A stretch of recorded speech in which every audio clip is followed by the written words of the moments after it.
अगर सड़क किनारे बैठा कोई बूढ़ा आपसे भीख मांगे तो क्या आप उसे इंसान समझते हैं या बस एक बोझ जिसे नजरअंदाज करना आसान है? क्योंकि आज की ये कहानी एक ऐसे बूढ़े भिखारी की है जिसे दुनिया ने भिखारी कहा, लेकिन उसकी कहानी जानकर आप अपनी आंखें नहीं रोक पाएंगे। हर सुबह शहर की सबसे व्यस्त सड़क पर एक बूढ़ा आदमी दिखाई देता था। टूटी चप्पलें, फटे कपड़े और पीठ पर जिंदगी का बोझ।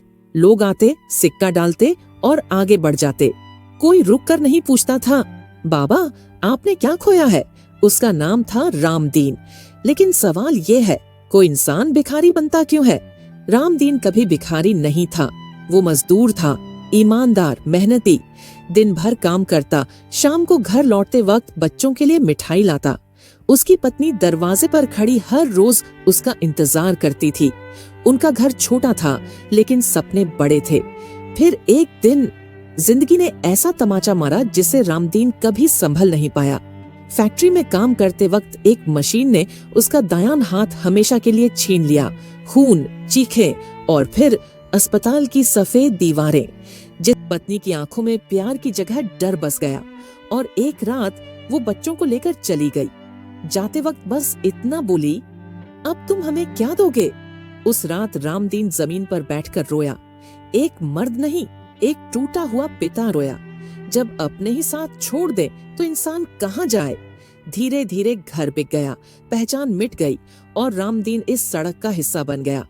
अब लोग उसे बूढ़ा भिखारी कहते थे। वो रोज उसी मोड़ पर बैठता। सामने से स्कूल के बच्चे जाते। उनकी हंसी सुनकर उसकी आंखें भर आती। उसे अपने बच्चे याद आते। पता नहीं जिंदा हैं भी या नहीं।